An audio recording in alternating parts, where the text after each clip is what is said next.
Today I'm swimming with dolphins, and tomorrow I'll have to swim with sharks. Do you think it's scary? Nah, you're wrong. I've been used to it for a long time because I'm a mermaid. Okay, I'm not a mermaid. My name is Cynthia, and I can hold my breath for as long as 30 minutes. This enables me to participate in water shows. I am usually splashing together with fish, wearing a mermaid costume, but sometimes I have to escape from predators, and this is a total mess. I almost got caught by a shark once.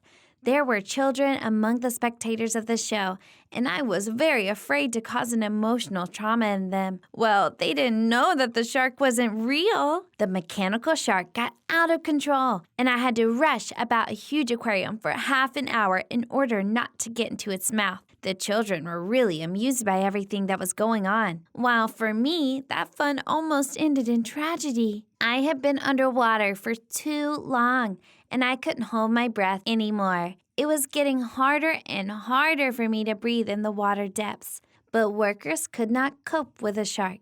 I wasn't able to get out of the aquarium either because, as luck would have it, the automatic exit hatch jammed. I felt like I was about to die. Everything got blurry before my eyes, but fortunately the shark was turned off and the hatch was opened while I was rescued from the aquarium. After this incident, I continued to work anyway. I like making children happy. They really think I'm a fairy mermaid. They wanted to take a selfie with me and ask for an autograph. I am especially glad to see the smiles of the kids from the orphanage. They sincerely rejoice when they see me. My performances make them believe in a fairy tale. My job is a real pleasure. I have been able to hold my breath underwater for a long time since childhood. I started at 10 minutes, and then I could easily do it for 20 minutes. And finally, I set my own record of holding my breath for half an hour. I hope that in the future I can beat it as well. One could read about me in newspapers, and I was invited to the TV as well as popular YouTube shows. I became a local celebrity. I decided to keep a low profile and continued working in the entertainment center, amusing children and adults. Why not? I actually received good money for it. I was much wealthier than my classmates. I could afford buying nice clothes, the latest gadgets, and even my own car. Many people were jealous and didn't even hide their emotions. One day, my classmate Tom left a bad review about a water show that I participated in. He stated that he did not see any emotion in my performance, and the show itself was really boring. Unfortunately, many residents of our city have watched this video. Moreover, Tom's dad was a journalist, and with great pleasure, he shared the review of his son in different media. Show attendance dropped, and the management blamed me for everything. "You are not trying hard enough. We will cut your salary. Do you think I'll try better after this? The number of viewers has decreased because of your negligent attitude to work." But it's a lie. There's not a word of truth in this article. I was arguing with my boss for a long time, but he was adamant. I don't know how this story would have ended. After one of the performances, a mother and her little daughter had not come up to my boss. We read those terrible reviews, and the woman started talking. We had the video of the performance being discussed. Watch it and you will immediately understand that this is a blatant lie. The woman turned on the video and handed the phone to my boss. And in that video, I was, as always, at my best. My boss was forced to admit his mistake, so he invited me into his office and apologized. I overreacted. I went on working, but my boss didn't stop there. He decided to punish that young guy who tried to destroy his best show. So he filed a lawsuit against the publishers for libel and also achieved banning of the video on Tom's blog. As a result, the entire channel was blocked. "I'll pay you back," my classmate said to me. "Good luck, moron," I answered improfitably. "Next time you will think before lying about others." But I didn't lie to you, and your show sucked. I no longer listened to that idiot because he had gotten what he deserved. However, I rejoiced too early, since there was another problem. I noticed that I could spend much more time underwater than before. First, I could do it for 40 minutes. And then even 15 minutes. I still managed to break my own record. But at the same time, it was getting harder and harder for me to breathe. Oxygen was literally burning my lungs. One day during the lesson, I started choking. I had difficulty breathing and felt like a fish washed ashore. "Cynthia, are you all right?" the teacher asked, worriedly noticing that something was wrong with me. "What happened?" "I'm short of breath." This was the only thing I could pronounce. I could not answer anything.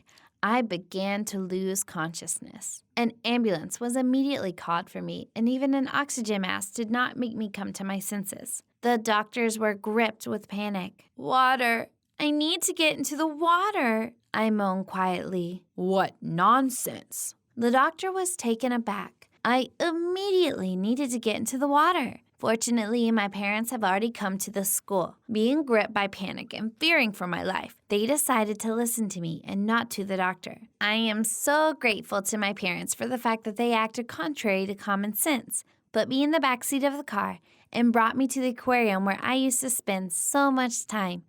I plunged into the water and instantly felt good and relieved. I was racing with one of my favorite partners in the show, a dolphin.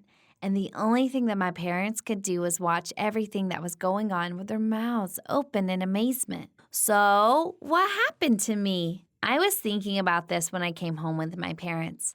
It was getting more and more difficult for me to breathe the air, and I felt so good underwater. The answer made me literally jump up in the back of my seat in my parents' car. I'm actually turning into a mermaid. Oh no! Well, I really have to spend my whole life in an aquarium, or even worse, in the sea?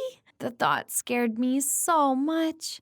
I was crying into my pillow half the night. Why? Just half of it because I felt sick again and I could barely breathe. My parents had to call my boss in the middle of the night and ask him to let us into the aquarium. So under the supervision of my parents, I was swimming in the aquarium all night. Everything that was happening scared me terribly. What will happen next? What if I get covered with ugly scales?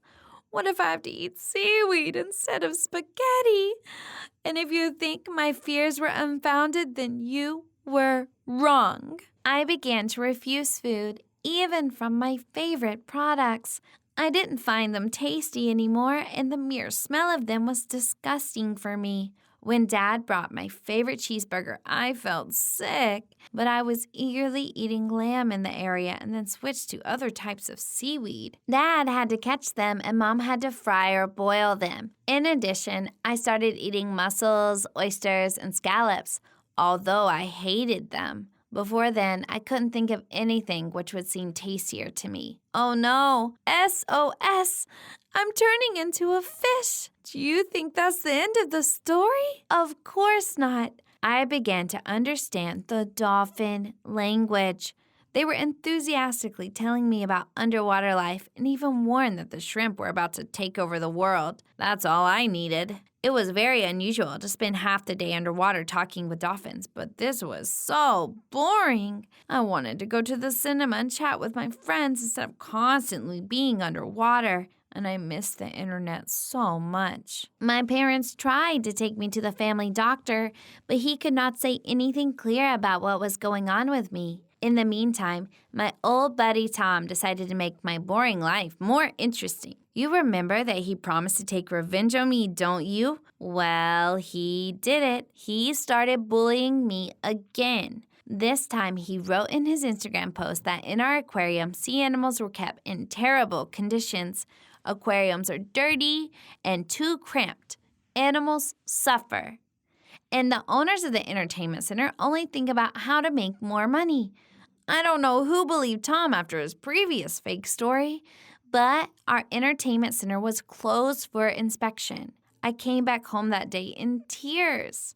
My parents immediately understood that something was terribly wrong. What happened? Mom asked worriedly. Perhaps our entertainment center will be closed. But why? Tom complained about the poor conditions in which the animals are kept. But this is a lie. Dad was indignant. I know, but this is his favorite method. He is capable of doing anything. My parents glanced at each other. They understood that I couldn't live without water. They had to fill the whole bathtub with seawater for me. I was sitting in it for hours now and then, dipping my head into the water, and it was actually more boring than swimming in the aquarium because even dolphins were absent there. At least I could play and chat with them before. But this is not the whole story. Do you remember me saying that I stopped eating human food? So then I felt sick from fresh water and could only drink with my daughter. It's dangerous. You must not drink seawater.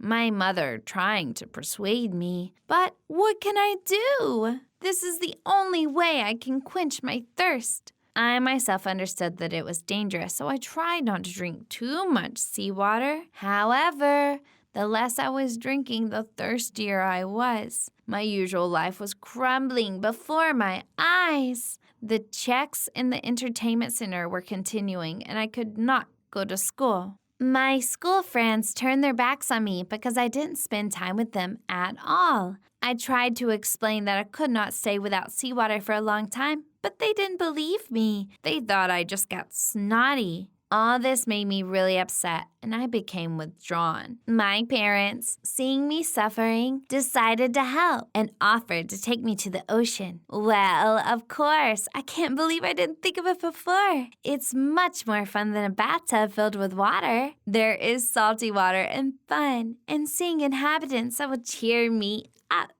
I began to spend more and more time in the ocean, collecting shells and beautiful pebbles, racing with fish. Once I swam very far from the shore and suddenly noticed some figure on the water. Curiosity got the better of me, so I headed towards the mysterious floating object. The object turned out to be a raft and a guy lying on it. He was unconscious. His skin was sunburned and his clothes looked more like rags. He was definitely in trouble and was on the verge of life and death. Without thinking twice, I began to push the raft towards the shore, but simply swimming and pushing something in the water are two totally different things. I was running out of energy very quickly. I had to stop and spend several minutes underwater to come to my senses. I managed to push the raft to the shore. People were already running towards me, noticing that something was happening in the water. They dialed 911, so doctors were already waiting for the injured guy. I wanted to go to the hospital together with him and make sure that nothing threatened his life. The act on my part was not very wise. I had to spend several hours in the emergency room of the hospital in order not to faint. Now and then, I had to run to the restroom, turn on the tap, and keep my face under the running water. It gave me relief, although slight. I couldn't abandon the guy I had saved.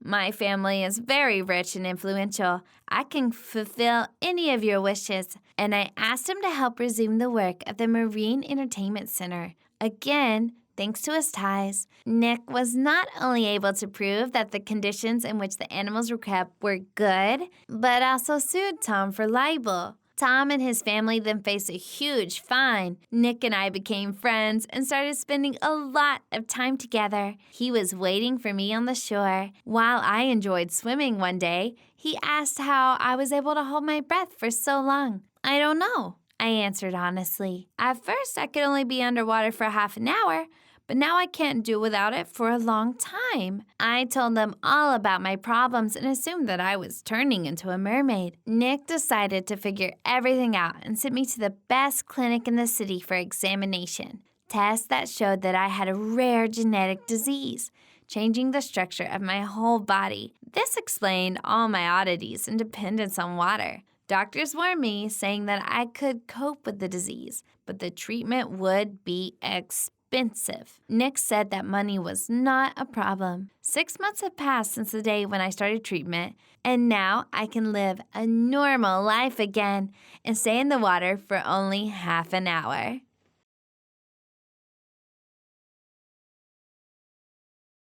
Hi, I'm Jasmine. How many servings of meat do you think I can eat at a time? I assure you. And in my story, I will tell you about my record, how I ate as much as 3 kilograms of meat at a super fast speed. You heard right. Exactly 3 kilograms. I'm not lying, and don't mind my weight, which is only 39 kilograms.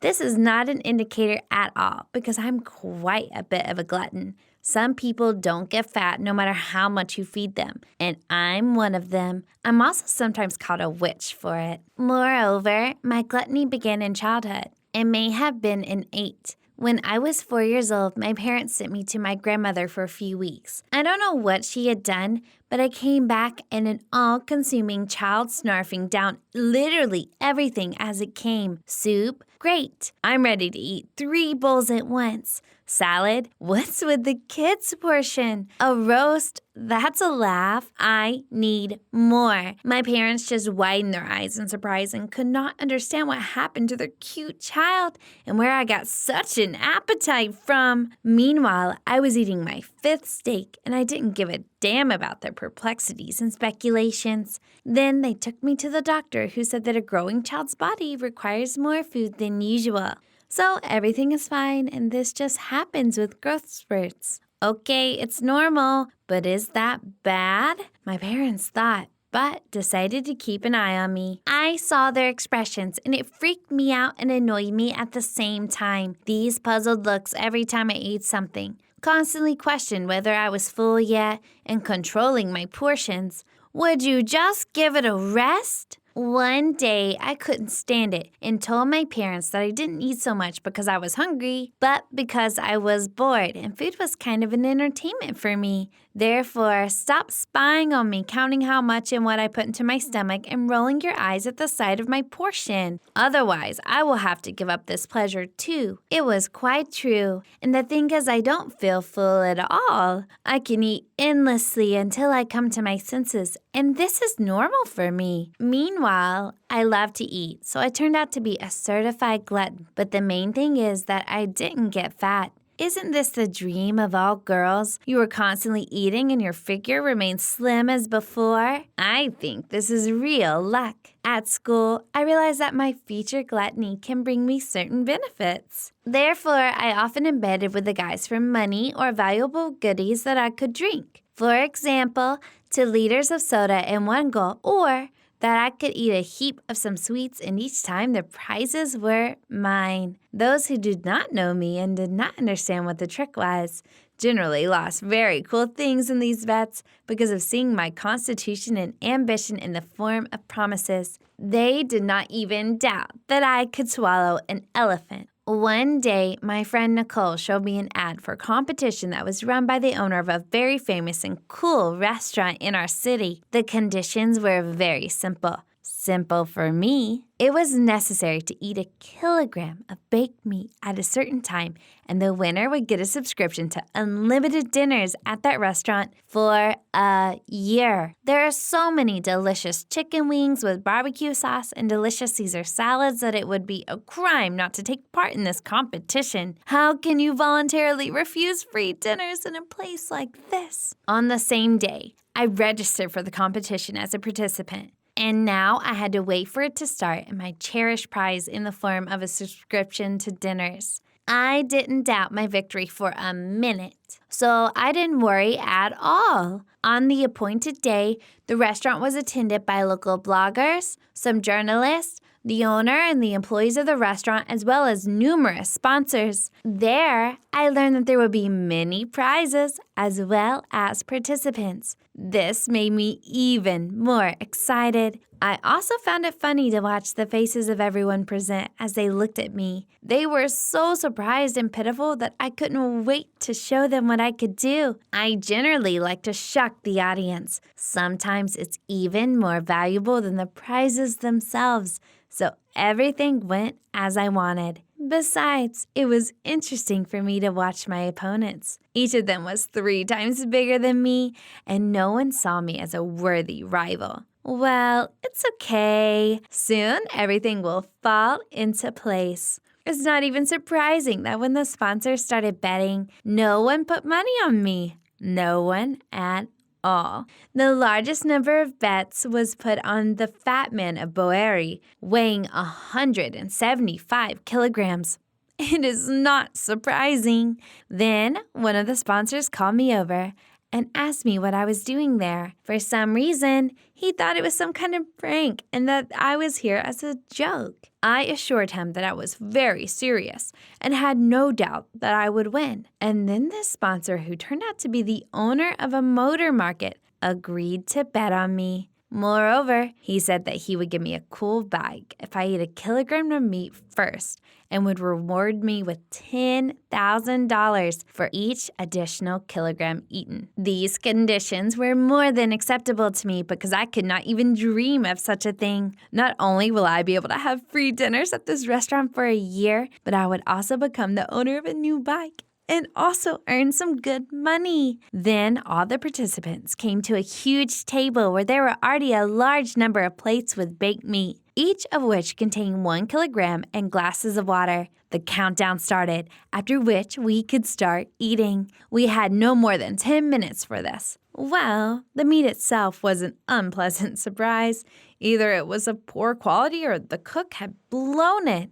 In general, it was like rubber and hard to chew. Swallowing even a bite was a real quest because these huge chunks stuck in the middle of my throat and caused gagging. Honestly, I would have given up and walked out of there right in the middle of a competition if my head hadn't been clouded by the prizes. In my opinion, they were worth fighting for. Then I began to tear smaller chunks from the meat with my teeth and swallow them whole. So things went faster, and I quickly finished off the first plate of meat. By the way, I was the first, and my time was 4 minutes. But I was not going to stop there and started to work on the next kilogram. You should have seen the faces of those around me at that moment. They were at a loss. How can such a petite girl handle so much meat so quickly? Easily enough. And my example will be a lesson for all of them that one cannot judge a person only by appearance. The final whistle blew, which meant that 10 minutes had passed. By that time, not everyone had coped with even 1 kilogram, and I was finishing the last piece of 3 kilograms. And no, I didn't have a feeling of fullness even then, although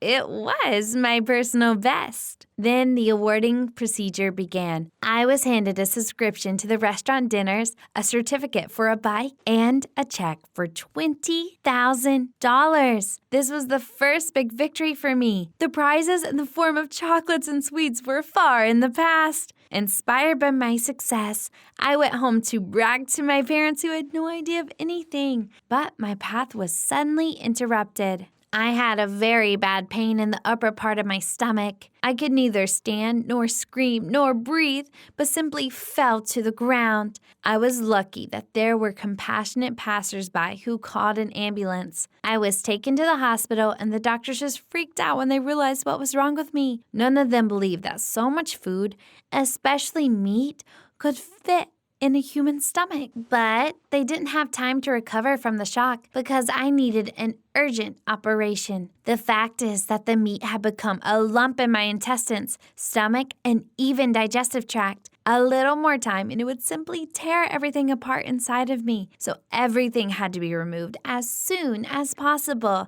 with the help of surgical intervention. Well, the operation was carried out, and then I was in shock because I was cut from the navel to the chest. The incision was 40 centimeters long. Yikes! It turned out that this was necessary to extract the chunks of meat from me throughout the digestive tract. I will not even talk about my recovery period because I still have not recovered from the experience and even received a disability. Now I have to eat only liquid or ground up food and strictly control the number of my portions. Moreover, as you understand, I could not take advantage of the dinner subscription and it simply expired. The money you received went to my treatment, and now I can't even ride my new bike from a physical standpoint. I don't know what to say, but I think I can qualify for the Darwin Awards. Huh? I screwed up so much. And among other things, I lost the most important thing, my health, which cannot be bought either for prizes or for money. Never get involved in stupid competitions because they can cost you your life. Always think about yourself and your health first. Have you ever participated in stupid contests? And were you able to win? You can write your answers in the comments below this video.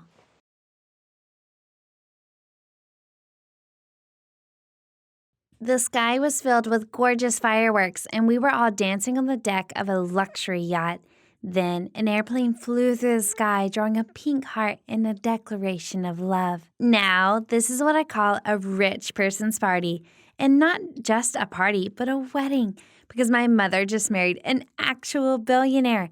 And that's what I call lucky. Afterward, I had so many opportunities that I could have only dreamed of before. Shopping at elite boutiques, dining at trendy restaurants, getting front row seats to extreme sports, not to mention getting pampered at beauty salons. All my dreams were coming true, and I was unbelievably happy because there wasn't anything I couldn't have. But then everything changed when Mr. Andrews' biological daughter, Camilla, arrived from London. There was a real commotion in the mansion that day. Even my mom was extremely worried because she didn't know Mr. Andrews' daughter. She ran all over the place with a present for Camilla and ended up breaking an ancient Greek vase that Mr. Andrews loved, which was also incredibly expensive. I didn't understand what all the fuss was about because I didn't really care about meeting her, but I should have. Camilla threw a tantrum as soon as she stepped over the threshold of the house. She wouldn't shake hands with my mother,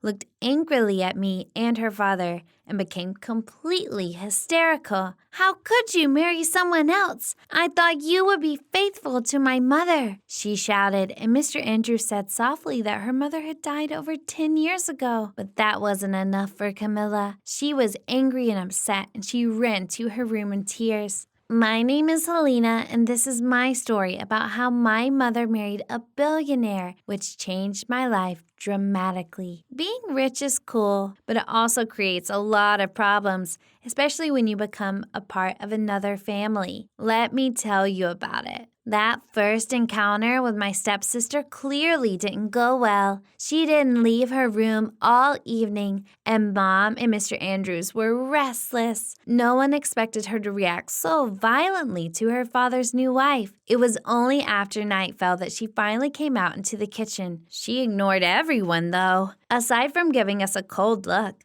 her father wasn't happy and he decided to talk to her. I don't know what exactly Mr. Andrews said to her, but Camilla came into the living room and apologized to us. But it wasn't a sincere apology. I could just tell by looking to her eyes that she hated me and my mom. And then she began to show it. She pulled the first of her underhanded tricks at a dinner party. Mr. Andrews decided to have a party in honor of his daughter's return from summer break as well as in honor of the wedding. The entire upper crust of Los Angeles showed up. Camilla was also very gloomy. She barely spoke to anyone. It was only when the children of the other rich family showed up that she perked up a little. Apparently, these were her friends. I also decided to join them, but they didn't want to let me into their circle. You see, I wasn't rich by birth, but by pure chance. "There's no place for someone like you. You'll always be a commoner," Camilla said, and they all laughed at me. But that clearly wasn't enough for her. Camilla began to tell all the guests that she had a wonderful stepsister who was attending a remedial school, and everyone believed her blatant lie. According to her, I only recently learned how to read. I still don't count very well, and I'm generally slow on the uptake. I wanted to pour a punch on her expensive dress, but I held back, and then Camilla, when she found out that I was allergic to shrimp, slipped them onto my plate, and right in front of everyone, I began to choke, flush, and swell up. Mom immediately ran up to me, and Mr. Andrews called an ambulance. My allergy is so severe that I almost suffocated, and my tongue and throat swelled up really badly. I was sure I was about to die. At the hospital, Camilla put on an innocent face and stated that she didn't know anything about my allergy. She just wanted me to get a chance to eat some tasty shrimp. Mr. Andrews, of course, believed his daughter, but my mother didn't. When my mother was left alone with me, she said that I shouldn't mess with Camilla anymore because she was very spoiled and therefore dangerous. I agreed with her. I figured I would just have to put up with this mischievous girl over the summer and then she'd go back to London until Christmas. But it was impossible to completely ignore Camilla because I was constantly running into her in the mansion, and every time she insulted me in some way and did something nasty. Once I found a bunch of toads in my room croaking loudly. Yuck! I was so grossed out that I nearly fainted. It might be hard to believe, but at that moment I was ready to give up all the money just to have Camilla go away. That monster wouldn't let me relax in my own house for even a moment. She replaced my sunscreen with glue, ordered the servants to lock my door, and then switched my bubble bath with dye. I ended up turning blue. I looked like a Smurf, but that wasn't the worst part. Mr. Andrews gave me a cool car, which his daughter really didn't like. So at night, while everyone was asleep, Camilla spray painted graffiti on it. When I saw my car in the morning, I couldn't hold back my tears and yelled at Camilla. And she was just scolded, and that was it. I mean, just think, she ruined someone's car. What a minor thing, right? And then, when the whole family went to Disneyland, she paid a young employee a huge amount of money to stop the roller coaster ride when I was hanging upside down. How do I know? Well, the worker got in trouble for what happened and threw Camilla under the bus. But she was the daughter of someone important. She ended up getting off with a warning. Oh, great. And what about me? I was almost scarred to death. I knew that Camilla was doing this on purpose to create tension in the family. She probably hoped that because of this, my father would divorce my mother. But despite everything, they were still happy and enjoyed each other's company. I was happy for them, but Camilla didn't want to share in their happiness. She was a selfish girl who didn't care about what her father wanted. She only cared about her happiness and comfort. She never thought about others. I thought all rich people were like that, but I was wrong again. When Mr. Andrews organized another party, a guy I hadn't seen the last time showed up. His name was Jake, and he tried to stay out of the thick of things. I went up to him and introduced myself. He also came from a wealthy family, but he wasn't spoiled because his parents were strict. It was difficult for him to talk to the other rich kids because he didn't spend tons of money on all sorts of nonsense. We got along well, and at the end of the evening, we swapped contact information. I was glad that I had a high society friend. Now these parties wouldn't be so boring anymore. And who would have thought that my friendship with Jake would help me get closer to Camilla? As it turned out, she had liked him for a long time. He seemed mysterious and interesting, but she didn't dare approach him since Jake avoided all the rich kids. Camilla suddenly came up to me and asked me how I managed to make friends with him. I was surprised at this question. I explained that Jake was an ordinary guy and that it was easier for him to talk to other ordinary people rather than snooty brats. Camilla instantly became sad and then asked me to teach her how to be an ordinary girl. I was pretty taken aback. I mean, it's not exactly something you can learn, is it? Especially not for someone like Camilla, who's been self-centered and spoiled since she was little. But for some reason, I couldn't say no. Camilla was family now, after all, so I started explaining to her how not to act in front of Jake. She even wrote down my advice. Believe it or not, we even rehearsed how normal people who don't spend a lot of money talk. My new sister tried to smile more and not look down on people. I never thought that having a crush on a guy could affect an arrogant rich kid that much. And our classes clearly did her good for practice. She spent a lot of time talking to my mother during breakfast,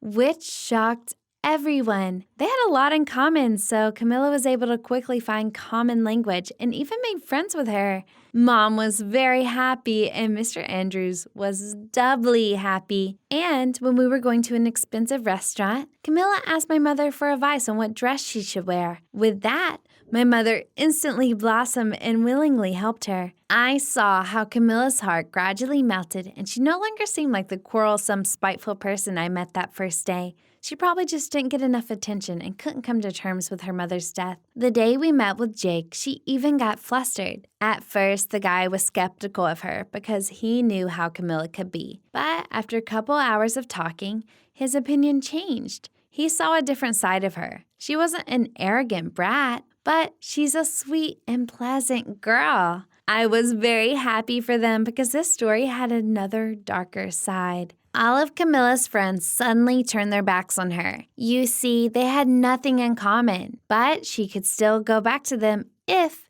She went back to how she was and stopped spending time with rejects like me and Jake. Camilla was very worried because she cared about her friends. She thought about it for a long time and decided to act like a rich brat in front of them and like a kind girl in front of me and Jake. Only now she couldn't pass the test that her friends had prepared her for. They wanted her to sneak up to Jake's house and spray paint his convertible. I was shocked when Camilla agreed and even asked for my help. Naturally, I refused and tried to convince her that it wasn't worth it. They aren't your friends. Not when they force you to do such awful things. But Camilla didn't listen to me. Oh, how hard it is at times to be a child in a wealthy family. You have to go to great lengths in order not to lose your status and authority. Camilla was gone for 2 whole hours, and then we got a call from the police. Mr. Andrews turned pale when he was told that his daughter was at the police station. We went there immediately. She sat in front of the cop, ashamed, and Jake and his parents stood next to her. Camilla said that she didn't have time to do anything and didn't want to because at the last moment she changed her mind about doing something that might hurt Jake. For an hour, we all dealt with this. And then Mr. Andrews also had to pay that family so they didn't create a public scandal about it. At first, Jake was angry with Camilla, but when she apologized and explained everything to him, he forgave her. After that, we were finally able to live in peace and harmony. On the one hand, being a member of a wealthy family is pretty cool, but on the other, it's really difficult. The situation with Camilla made that pretty clear to me because she stayed friends with us. All the other wealthy kids distanced themselves from her, but she didn't mind as much since she had me and Jake. Would you have helped Camilla? Write your answers in the comments.